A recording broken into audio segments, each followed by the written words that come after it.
Title: Quinn watches We Bare Bears on Disney Minus. Date: December 19th, 2021. In the quaint town of Lawndale, where the quirkiest of characters often find themselves in the most mundane of situations, Quinn Morgendorfer decided to spend her an evening indulging in the simple pleasure of watching her favorite show, We Bare Bears. With a bowl of buttery popcorn in hand, she nestled into the plush cushions of the family's living room couch and turned on the streaming service Disney Minus, expecting a lighthearted escape from her usual teenage drama. However, as the episode played, the intro music and title sequence was normal until it showed the intro card. It was a map of what looked like an amusement park, probably Six Flags. Next to it was the words Auntie Nita, which was the name of the episode. Quinn said, "What is this? This isn't any episode I recall." The intro music was not normal either. Instead of the usual We Bare Bears music that played, the song that played was the song One More Chance by Michael Jackson. It was an unusual start. Quinn couldn't help but think that something was off. As the episode unfolded, she watched as the bears, along with the friendly behemoth Charlie, internet sensation Nom Nom, and the child prodigy Chloe, found themselves aboard a Disney World bus, the ones that take you to different parks. The driver, a mean 59-year-old black lady known as Auntie Nita, was the exact opposite of the cheerful Disney cast members Quinn had heard about. She was known around the world for her strict demeanor and colorful language. Auntie Nita drove the bus with an iron fist and sharp tongue, swearing at her passengers as they made their way to Disney's Hollywood studios. Every time they sat up or even moved, she said, "Sit your ass back down!" Hell. Upon their arrival, the park was eerily deserted except for them and a solitary little girl wandering about the park. Quinn said to herself, Must be a slow day at Hollywood Studios. But Auntie Nita's strictness did not wane with the lack of crowds. She barked orders, even scolded the bears for playing on the dockside diner, her voice echoing through the empty park. As Grizz and Ice Bear walked away from being yelled at, she was still yelling at Panda, who was still hanging on to the dinosaur head. She said, "Get down! Get down!" Okay, I'm getting down from here." Panda then got down and walked away as well. Quinn empathized with the characters, murmuring, "Why is she so mean?" As she watched Auntie Nita's relentless tirades, things only escalated when Charlie, in a moment of ferocity, began spinning Pingu on the stage of a Frozen-themed restaurant. The ones where they have that sing-along with Olaf. Auntie Nita then went up to Charlie and began hitting him with a fly swatter, sparking an argument between the two. Auntie Nita then said, "Who are you talking to?" as she hold up a fly swatter in front of Charlie and began hitting him with it. At this point, Auntie Nita reminded Quinn of Vicky from Fairly Odd Parents. As she yelled at the group even more, she said, "Get your ass over that thing! Do it again! You do that shit again!" Before she could finish her sentence, a little girl, the same one from earlier, blazingly stole Auntie Nita's shoes, prompting a wild chase down Sunset Boulevard towards the Tower of Terror. Little girl's thievery seemed to be the last straw for Auntie Nita. She screamed for her footwear, her voice thundering, "Little girl, give me my damn shoes!" After getting her shoes back from the thieving little girl, Auntie Nita then sat back on the bench and began talking with the same unknown individual on the phone. She said, "Good dial." As she said that, a cup flew towards her direction and nearly hit her in the head. She was in shock for a few moments before saying, "Come get this damn thing! What the hell you just throw? Why would you throw that?" Chloe then walked over to the bench, revealing that she was the one who threw it. It's unknown why she did it, but she did it anyway. She put the cup next to Auntie Nita, and she said, "What I say? Come over here and pick this damn water bottle up. Pick it up." She then swung the fly swatter at Chloe. Nom Nom, pushed to his limits by Auntie Nita's tyranny, found solace on the roof of the Star Tours ride. But even there, he wasn't safe from her scolding. She was like, "Did I tell you to get off of this? You're gonna..." Then she she shook the thing and caused him to fall into a bush underneath. "You're gonna bust your damn head to the white meat, then how you gonna get to the hospital?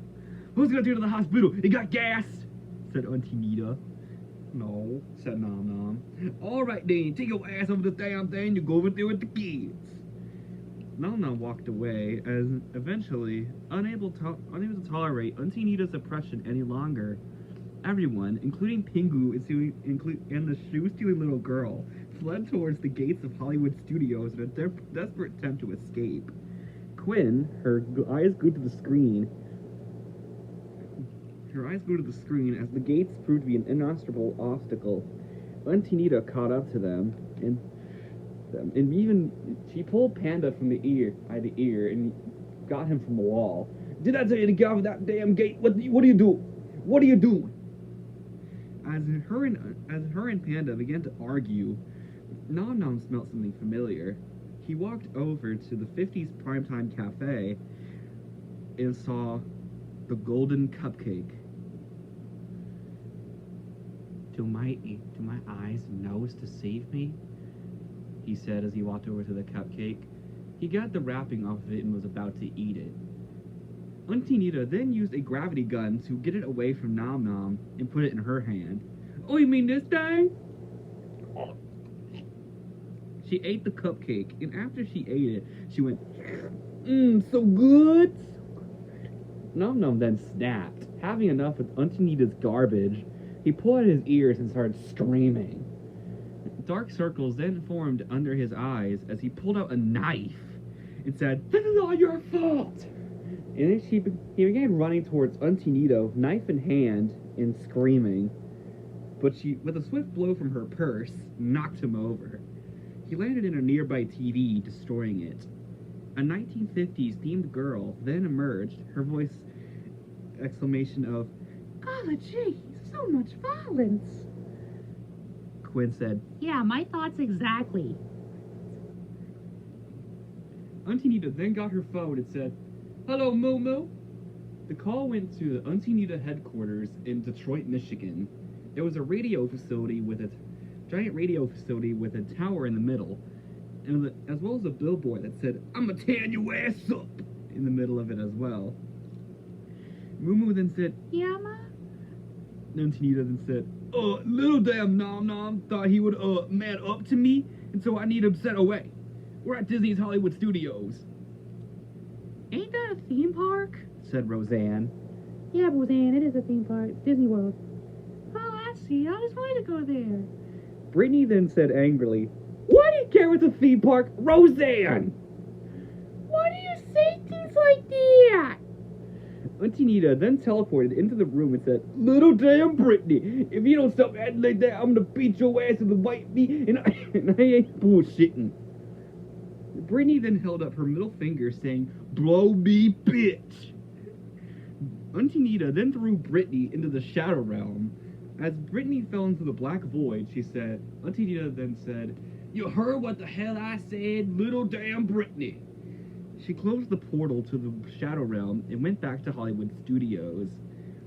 As she arrived, an airship arrived as well. Two men dressed in orderly outfits, picked up Nom Nom, and as he screamed, "No, I'm not crazy! He's the one who's crazy!" It turns out Nom Nom was being sent to the Harmony Falls Home and Assisted Living Center in Canada. Anywho, everyone found themselves back on the bus, where Auntie Nita said, "Y'all have food?" Everyone said yes. Panda said, "No." Auntie Nita then looked at him and said, "Fix your damn face! Fix your damn face! Why the hell not?" Before Panda can get a sentence in, Auntie Nita then picked him up by the collar and threw him into space, only to land in Japan. Later on, at the Harmony Falls Home and Assisted Living Center, Nom Nom was sadly sitting on a couch outside. Maybe it was a bench, who knows. A nurse walked up to him and said, "Can I visit you today, Mr. Nom Nom?" Grisden sat next to him and said, "Hey man, Thought I'd come visit. It was a long flight to get here, but I'm sure it's worth it. Panda's still in the hospital, though. Nom Nom then put down his tea and said, "Well, what now?" he said in a depressed manner. Grizz then got out a pen and paper and then began to write down their plans to get revenge against Auntie Nita. As he ate a B-Dubs cheeseburger with cheese curds in it. Sounds delicious. Quinn just sat there, utterly baffled by the bizarre and comedic twist to her beloved cartoon. The credits rolled, accompanied by the theme song from The New Adventures of Old Christine. Quinn can only scream in horror. I'm never watching Disney Minus again! What she had hoped would be a peaceful night of animated fun had turned into a surreal, chaotic adventure that would leave even the most seasoned viewer disturbed. And so Quinn Morgendorffer learned that sometimes even the most innocent of escapes could bear an unexpected bite. The end?